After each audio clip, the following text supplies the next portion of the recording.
우리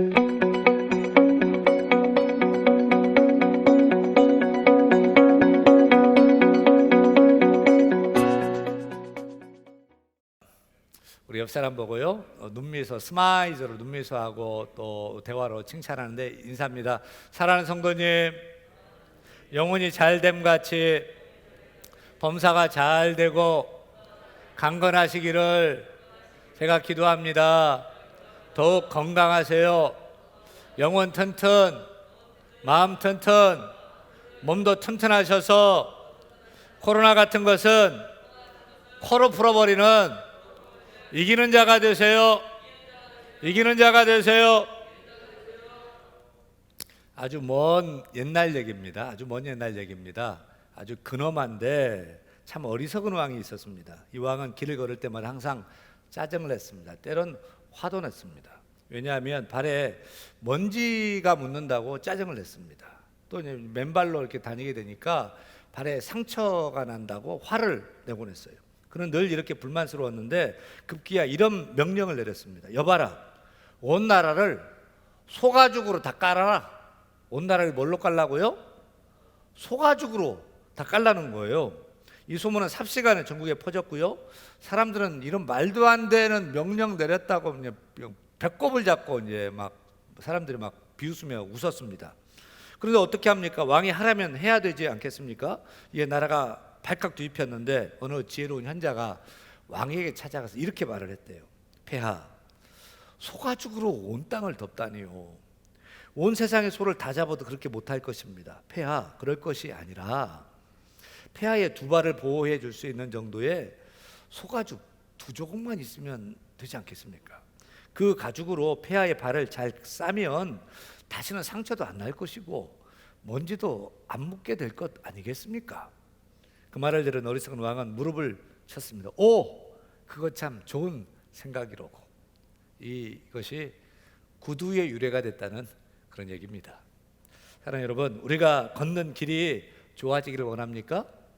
그럴 것이 아니라 내 발걸음이, 우리 발걸음이 좋아져야 되지 않겠습니까? 사랑하는 여러분, 우리가 사는 세상이 좋아지기를 원합니까? 그럴 것보다는 예수 믿는 우리가 좋아지고 우리가 달라져야 되지 않겠습니까? 길이 새롭게 될 것을 바라는 것이 아니라 세상이 좋아지기를 바라는 것보다 우리가 걸어가는 발걸음이 달라지면 세상은 좋아지고 분명히 달라지게 될 줄로 믿습니다. 이 구두 유래 얘기를 제가 잠깐 들으면서 야, 나의 발을, 우리 발을 무엇으로 싸매면 좋을까 좀 생각했어요. 여러분, 거칠고 험한 세상을 걸어가는 이 세상에 우리의 발을 무엇으로 좀 감싸면, 어떤 신을 신으면 좋을까요? 이것도 좋고 저것도 좋겠는데 하나님의 은혜로 우리 발을 감싼다면 어떨까요? 은혜의 신을 신고 은혜로 걸어간다면 어떨까요? 여러분, 참 힘들지요. 요즘 걱정도 많이 되고 한숨도 부쩍 많이 넣으셨을 거예요. 하나님께 예배하는 이 시간 잠시 한숨 내려놓고 염려 걱정 옆집 개한테 맡겨놓고 우리의 발을 하나님의 은혜의 신으로 갈아 신었으면 좋겠습니다. 코로나로 고통스럽고 코로나 블루로 불안하고 우울하고 코로나 레드로 작은 일에도 참지 못하고 화를 내고 분노하는 이 세상에서 세상 사람들처럼 똑같이 우울해하고 화내고 작은 일에 버럭하면 되겠습니까? 미스 불안, 미세스 우울, 미스터 버럭 아저씨는 그냥 돌려보내시고 하나님의 은혜의 신을 갈아 신고 또 하나님의 은혜의 옷을 입고 일어나 세상으로 나설 수 있기를 간절히 축원합니다. 축원합니다. 왜 세상 살기가 어렵습니까? 왜 힘들지요? 내가 하려고 하기 때문입니다. 내가 해보니까 잘 되던가요? 안 됩니다. 성경은 인간의 특징을 두 가지로 말합니다. 첫째로 인간은 약하다는 거예요. 그래서 질그릇에 비유합니다. 인간은 강하다고 생각하는 것은 착각입니다. 교만입니다. 약한 것이 인간이에요. 말 한마디만 들어도 밥맛 떨어지고요, 잠을 못 자겠고요, 화가 나고요, 작은 바람에도 흔들리는 것이 우리 인간의 마음이지 않습니까? 둘째로 인간은 죄인이라는 것이죠. 죄로 부패한 우리 인간 자신이 문제인데 내가 뭘 하겠다? 이거 어불성설인 것입니다. 따라서 이 시간 내가 하려고 하지 말고 하나님께 맡기시기 바랍니다. 하나님께 도움을 구하시기 바랍니다. 하나님의 은혜를 덧입기를 간절히 축원합니다. 신앙인의 성공 공식은 복잡하지 않아요. 단순합니다. 하나님이 닫으시면 불황이지만 하나님이 열어주시면 호황이 되는 줄로 믿습니다. 하나님이 닫으시면 쪽박이지만 하나님이 열어주시면 대박이 될 줄로 믿으시면 아멘. 하나님이 열어주시면 닫힌 인생이 열린 인생 되고, 하나님이 열어주시면 막힌 인생이 뚫린 인생이 되고, 뚫린 인생이 되고, 뚫린 인생이 되고, 묶인 인생도 풀린 인생이 되고, 쓴물 인생도 단물 인생 되고, 아멘. 썰물 인생도 밀물 인생이 되고, 적자 인생도 흑자 인생이 되고, 실패한 인생도 성공한 인생이 되고, 절망에서 희망으로, 불황이 호황으로 바뀔 줄로 믿습니다. 하나님이 하나님 도와주시면 위기 기회가 되고요, 악재도 호재가 되고요, 불리함도 유리함도 되고요, 걸림돌이 디딤돌로 바뀌고, 역풍도 순풍으로 바뀌고, 악순환이 선순환으로 바뀌게 될 줄로 믿습니다. 이런 하나님의 은혜의 축복이 넘치기를 간절히 축원합니다. 사랑하는 여러분, 우리에게 하나님의 은혜가 필요해요. 내가 하는 것이 아니라 하나님이 도와주셔야 될 줄 믿습니다. 하나님이 함께해 주셔야 될 줄 믿습니다. 하나님이 일해 주셔야 되는 것입니다. 하나님, 우리가 은혜주의자, 은혜 만능주의자가 되기를 원하십니다. 사도 바울이 그랬어요. 사도 바울은 은혜 만능주의자였습니다. 그것을 단적으로 알 수 있는 사도 바울의 고백이 이것입니다. 고린도전서 15장 10절 말씀 같이 읽습니다. 내가 나 된 것은 하나님의 은혜로 된 것이니 내게 주신 그의 은혜가 헛되지 아니하며, 내가 모든 사도보다 더 많이 수고하였으나 내가 한 것이 아니요 오직 나와 함께 하신 하나님의 은혜로다. 우리 한 절 읽었는데 은혜가 몇 번 나와요? 3번 나와요. 그러나 나의 나 된 것은 은혜로 된 것이니, 인생의 고백이 은혜로 시작하면서 내가 수고한 것, 그거 내가 한 것이 아니라 하나님의 은혜로 된 것입니다 라고 마치고 있습니다. 사도 바울이 자신의 인생을 말할 때 한마디로 어떤 인생이라고 말합니까? 은혜의 인생이다, 은혜에 붙들린 인생이다, 은혜로 된 인생이라고 말합니다. 나의 나 된 것은 오직 하나님의 은혜로 되었습니다. 내가 죽도록 애쓰고 수고했어도 그것은 내가 한 것이 아닙니다. 하나님의 은혜로 되었습니다. 그래서 바울이 훌륭한 사람이고요, 그래서 하나님께 쓰임 받은 것입니다. 두세 주 전에 입주감사 예배를 드린 적이 있습니다. 누가 집을 샀냐면 우리 교회 한 남자 청년이 아파트를 샀어요. 그 청년 부모님이 남들에게 알리긴 뭐하니까 목사님과 사모님만 잠깐 오셔서 그냥 기도 예배 드려주셨으면 좋겠어요 말씀하셔서 기쁘게 달려갔습니다.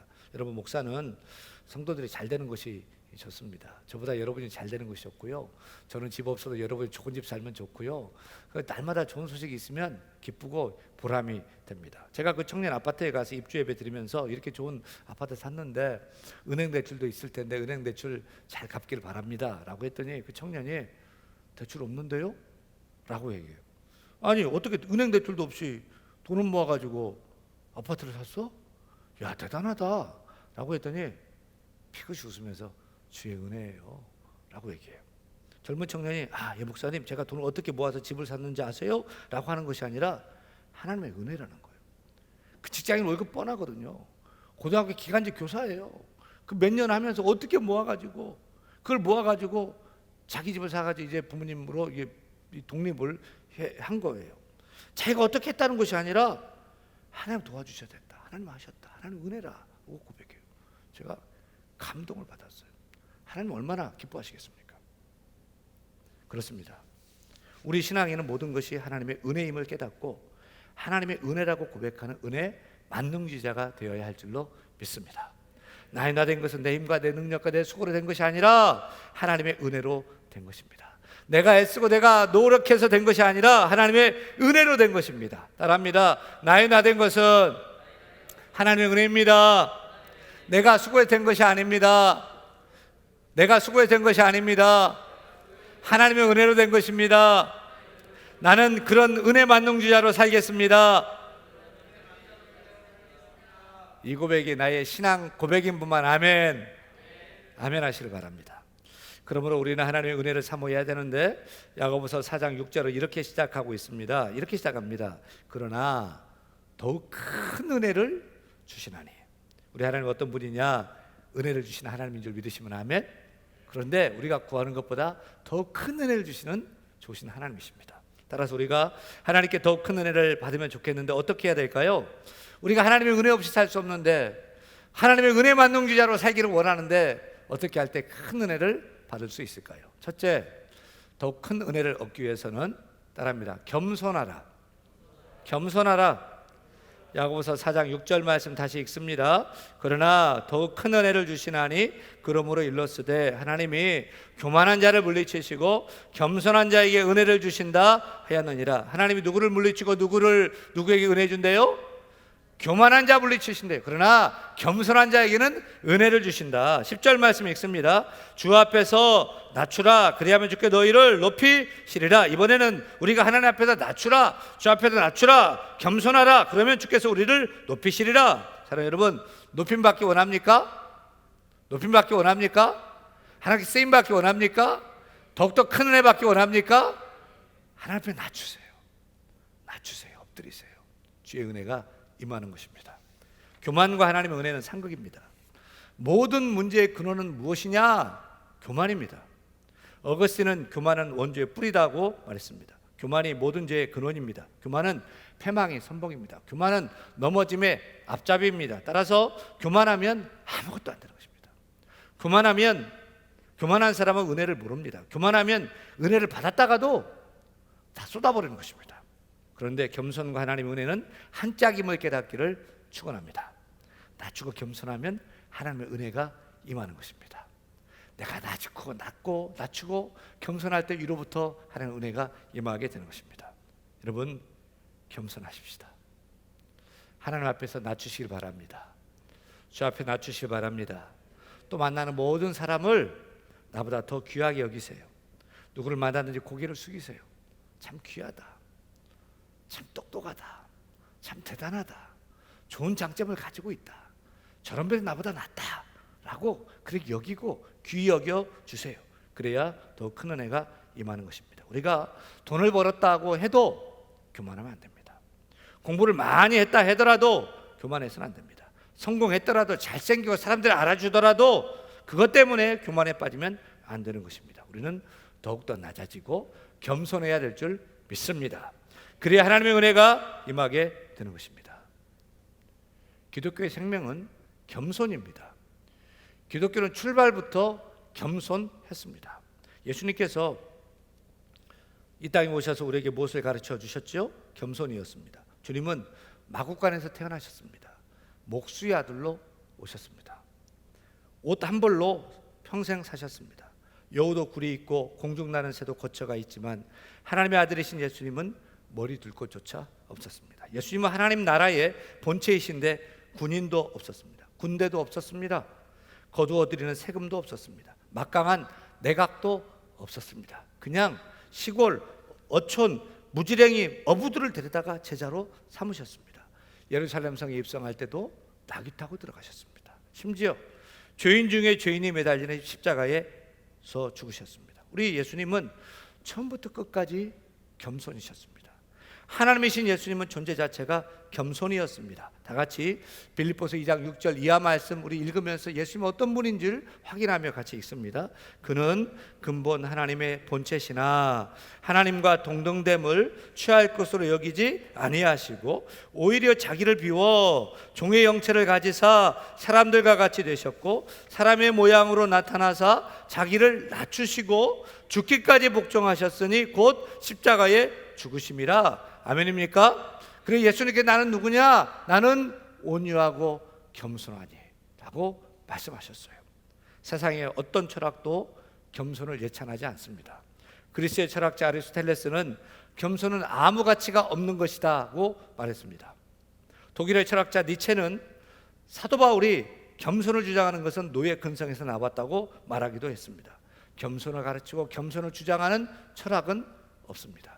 겸손을 주장하는 말하는 그런 종교도 없습니다. 오직 겸손하신 예수님을 따르는 기독교만 겸손을 말하는 것입니다. 이스라엘 베들레헴으로 성지순례를 가면 예수님의 탄생을 기념하는 교회가 있습니다. 예수님이 태어나셨던 말구유 그 자리에 세운 교회입니다. 가보면 교회가 우리 교회보다 얼마나 큰지 몰라요. 그런데 문은 단 하나뿐이에요. 우리 교회는 앞문, 뒷문, 옆문, 또 지하실에서 올라오는 문을 여러 문이 있잖아요. 근데 그 큰 교회 문은 하나밖에 없어요. 근데 하나밖에 없는 그 문에 한 명밖에 못 들어가요. 그마저도 머리를 들고는 들어갈 수가 없어요. 황제든 대통령이든 세계 어떤 유명 인사일지라도 고개를 숙이고 들어가야만 해요. 높이가 140cm, 조그만 문으로 되어져 있어요. 세상 큰 문을 자랑하죠. 유럽의 궁전을 가보니까, 또 청와대에 가보니까요, 문이 얼마나 큰지 어마어마해요. 휘황찬란해요. 대문이에요.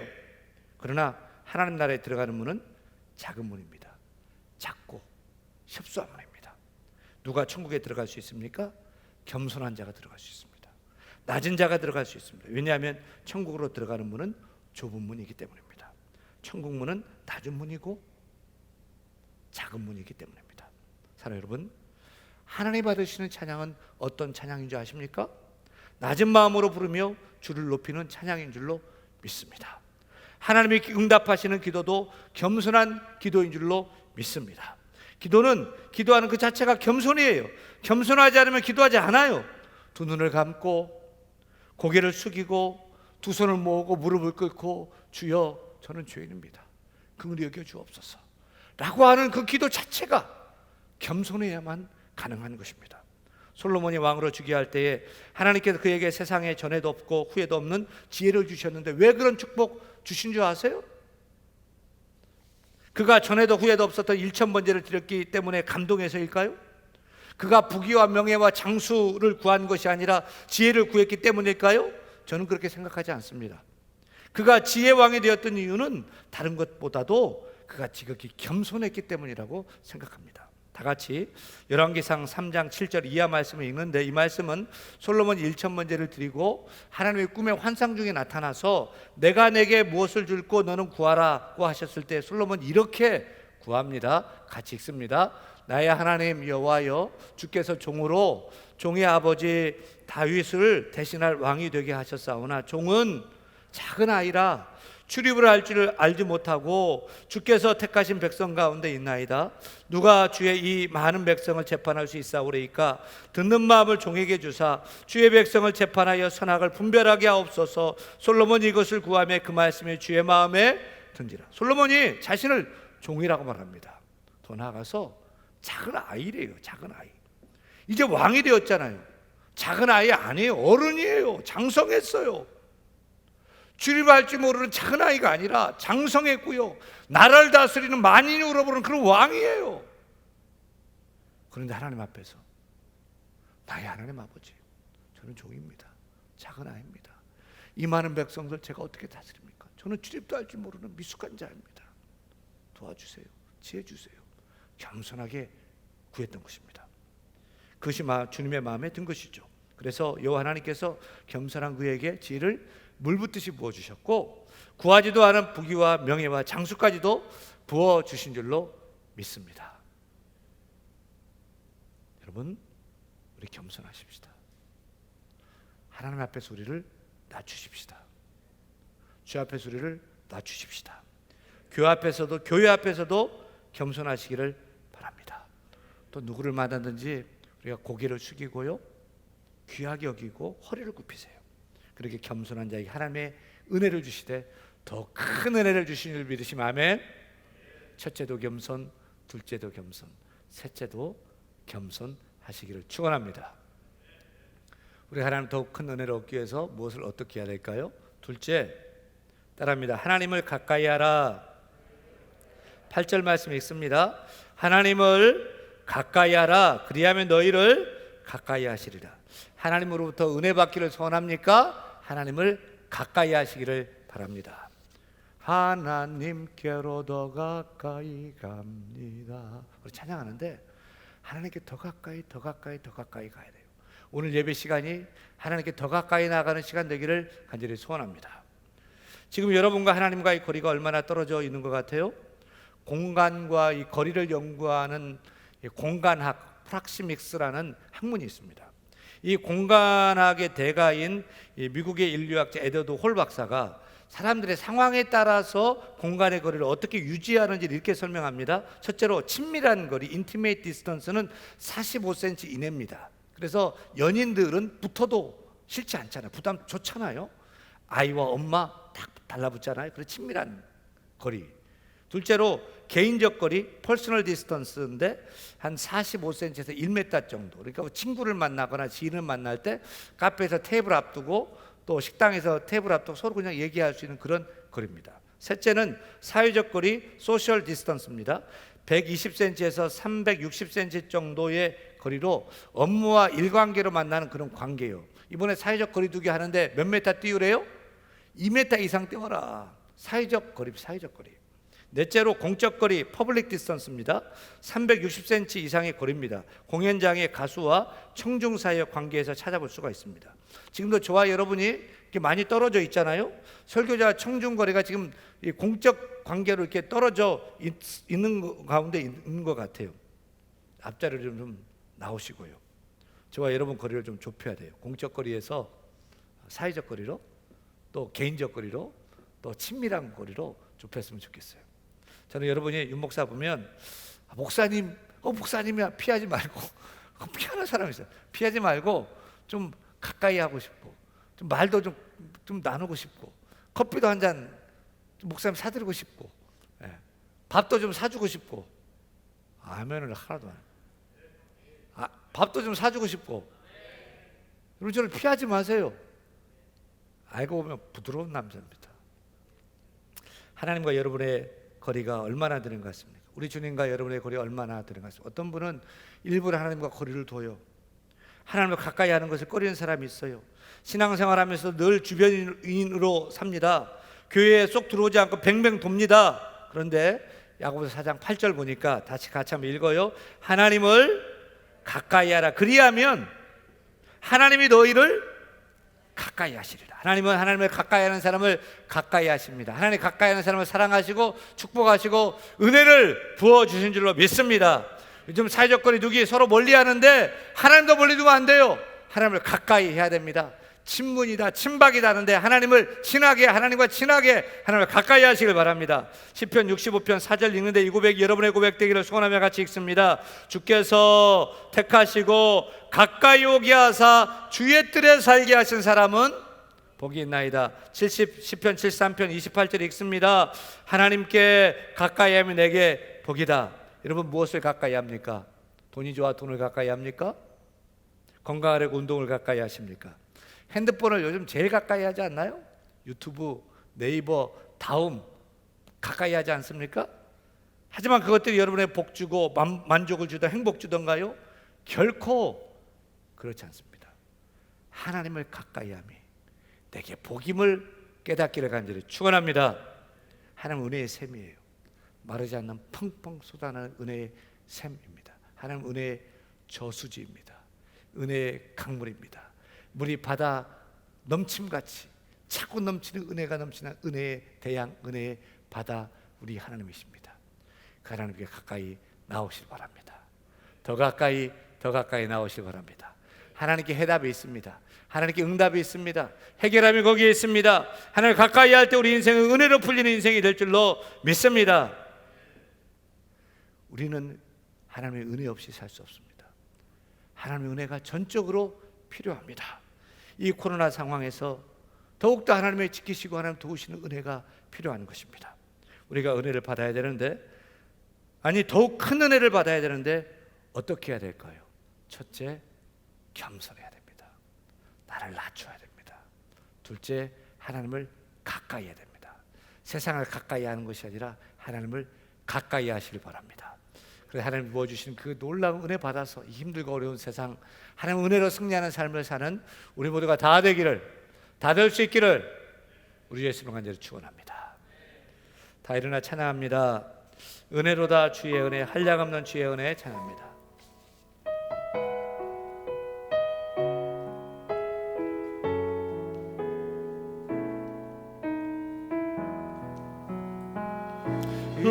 은혜로다 주의 은혜, 주의 은혜 날 살리신 주님의 그 은혜라 은혜로다 주의 은혜 날 살리신 주님의 은혜로다 주의 은혜. 은혜로다. 주의 은혜. 그렇습니다. 날 살리신 주님의 그 은혜라. 은혜로다.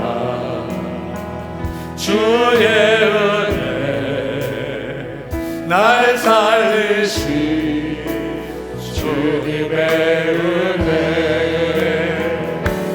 그 은혜 내 맘에 영원히 나를 붙들고 가네. 그 은혜 평생에 영원히 나를 일으키시. 은혜로다 주의 은혜. 은혜로다 주의 은혜. 날 살리신 주님의 그 은혜라. 은혜로다